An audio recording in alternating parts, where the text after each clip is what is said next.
కోనసీమ అన్న పేరు వింటే చాలు ఇంతెత్తున ఎదిగి పచ్చటి ఆకులతో కళకళలాడుతూ ఆకాశానికి పచ్చటి పందిరి వేసినట్టుగా మెల్లగా కదలాడే కొబ్బరి తోటలు గుర్తొస్తాయి.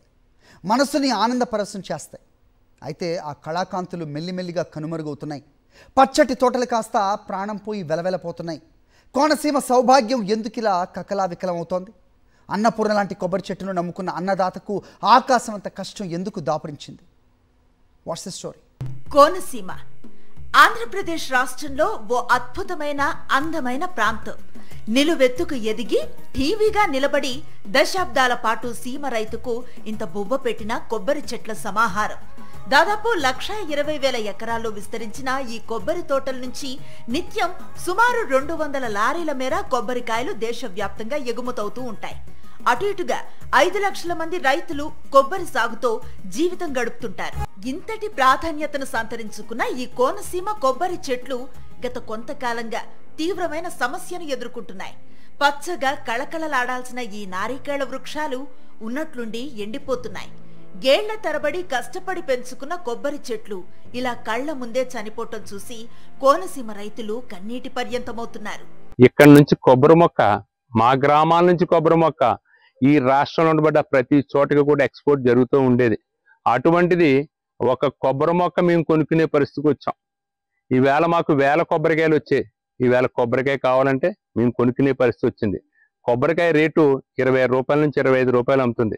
కానీ కాయటకు ఒకసారి చూడండి, నా వెనకమాల ఎలా ఉందంటే ఒక్క చెట్టు కూడా లేకుండా పోయింది. మేము ఎలా బ్రతకాలో ఈ టూరిజం అనే ప్లేసులో, ఒక దేవుడు దేవతలు తిరిగే ప్లేసులో దెయ్యాలు తిరిగేటట్టు అయిపోయింది. డాక్టర్ బిఆర్ అంబేద్కర్ కోనసీమ జిల్లాలో అందమైన ప్రదేశాల్లో రాజోలు దీవి ఒకటి. ఓవైపు గోదావరిని ఆనుకొని పెరిగే వేలాది కొబ్బరి చెట్లు, పలు గ్రామాలను కలుపుతూ నిర్మించిన పంట కాలువలతో ఆ ప్రాంతం కనువిందుగా ఉంటుంది.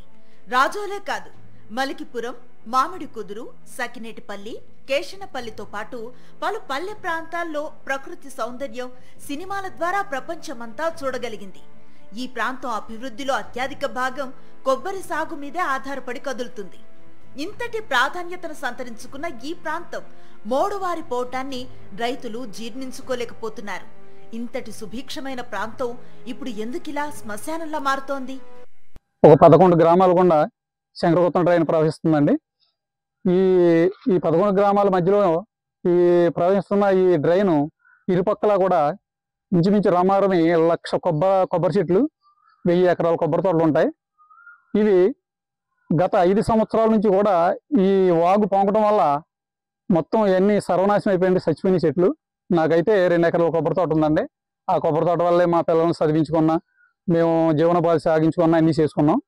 ఇప్పుడు మొత్తం ఆ కొబ్బరి తోట అంతా చచ్చిపోవడం వల్ల మొత్తం మాకంతా సర్వనాశనం అయిపోయి మేము రోడ్డు మీద నుంచోవాల్సిన పరిస్థితి వచ్చింది. ఇప్పుడు కోనసీమలో కాటన్ కాలం నుంచే సాగునీటి సరఫరా కోసం పంట కాలవలు, మురుగునీటిని సముద్రంలోకి పంపించేందుకు డ్రైన్ల వ్యవస్థ చక్కగా ఏర్పడింది.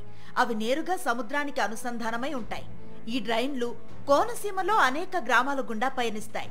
రాజోలు నియోజకవర్గంలో శంకరగుప్తం డ్రైన్ ఏకంగా 11 గ్రామాల డ్రైన్ వాటర్ ను సముద్రంలోకి తీసుకువెళుతుంది. ఈ డ్రైన్ పరిధిలో సుమారు 1,00,000 దాకా కొబ్బరి చెట్లు ఉంటాయన్నది ఒక అంచనా. అయితే వ్యర్థ జలాలను తీసుకువెళ్లాల్సిన ఈ డ్రైన్ ఇప్పుడు కొబ్బరి చెట్ల పాలిట మరణ మృదంగాన్ని మోగిస్తోంది.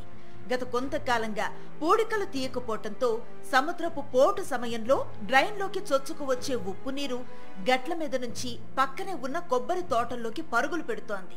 ఈ ఉప్పు నీటి కారణంగా కొబ్బరి చెట్లు నిర్వీర్యమైపోతున్నాయి, నిట్ట నిలువున ఎండిపోతున్నాయి. రోజు రేటు చూస్తుంటే ఒక కాయ వచ్చి 20 రూపాయలు నడుస్తుందండి. ఈ ఆదాయం నిజంగా మాకు ఎంతో ఆర్థికంగా మాకు ఎంతో ఉపయోగపడిందండి. ఈ కాయలు రాని పరిస్థితి, ఈ చెట్లు లేని పరిస్థితిలో చాలా సతమతమై చాలా ఇబ్బందులు పడుతున్నామండి. ఇప్పటికైనా ప్రభుత్వం వారు గుర్తించి మా రైతుల్ని ఆదుకుంటారని కోరుతున్నామండి.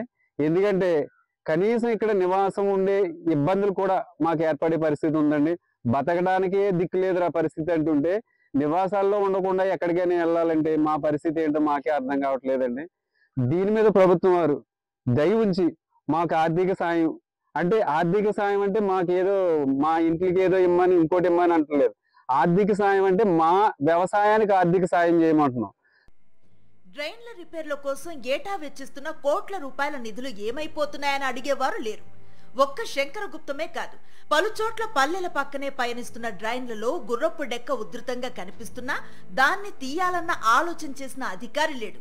ఓవైపు తోటలను ఆశించే తెగుళ్లు, మరోవైపు ఉప్పునీటి మడుగులు, వేలాది ఎకరాల్లో కొబ్బరి తోటల్ని తుడిచిపెట్టేస్తున్న క్రమంలో వాటి మీద ఆధారపడి బతుకిచ్చే రైతుల బతుకులు రోడ్డు మీదకొస్తున్నాయి. ఈ దీనస్థితి నుంచి కోనసీమను రక్షించే వ్యవస్థ ఎప్పుడు మేలుకుంటుందన్న ప్రశ్నకు సమాధానం కనుచూపు మేరలో కనిపించటం లేదు.